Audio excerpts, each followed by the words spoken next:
મિત્રો પીએસઆઈ 2025 ની અંદર પૂછાયેલો ગણિતનો પ્રશ્ન કે 36, 48 અને 60 નો સામાન્ય અવયવ શું છે, એટલે કે ગુસા શું છે, HCF લખેલું છે અહીંયા. તો સ્ટુડન્ટ શું કરે છે, સ્કૂલમાં જે પ્રમાણે શીખ્યા એ પ્રમાણે આ રીતે એ લોકો ગુસા શોધે છે કે જે સંખ્યાઓ આપી છે એને અલગ અલગ ભાગમાં વેચી દે અને પછી એમાંથી જે કોમન નંબર હોય એનો ગુણાકાર કરીને ગુસા શોધે. યાદ રાખો, આપણી જોડે પરીક્ષામાં આટલો સમય નથી, તો પરીક્ષામાં કેવી રીતે ઝડપથી જવાબ લઈ શકાય? તો કે ઓપ્શન થી કેવી રીતે લઈ શકાય? જરા ધ્યાન આપજો. આપણને કહ્યું છે કે 36, 48 અને 60 નો મહત્તમ સામાન્ય અવયવ ગુસા શું હોય? યાદ રાખો, ગુસા વડે આપેલી સંખ્યાઓને ભાગી શકાય. શું 16 વડે 36 ને ભાગી શકાય? ના. શું 14 વડે 36 ને ભાગી શકાય? ના.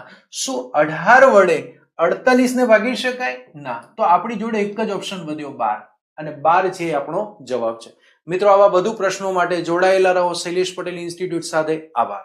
મિત્રો, પીએસઆઈ 2025 ની અંદર પૂછાયેલો ગણિતનો પ્રશ્ન કે 36, 48 અને 60 નો સામાન્ય અવયવ શું છે, એટલે કે ગુસા શું છે, HCF લખેલું છે અહીંયા.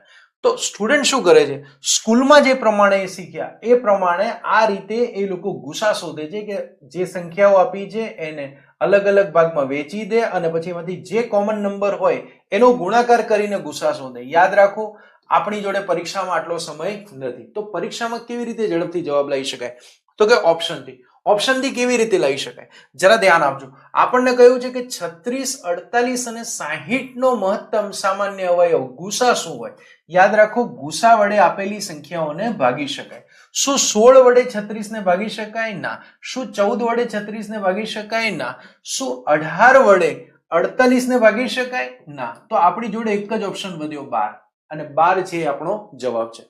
મિત્રો, આવા વધુ પ્રશ્નો માટે જોડાયેલા રહો શૈલેષ પટેલ ઇન્સ્ટિટ્યૂટ સાથે. આભાર.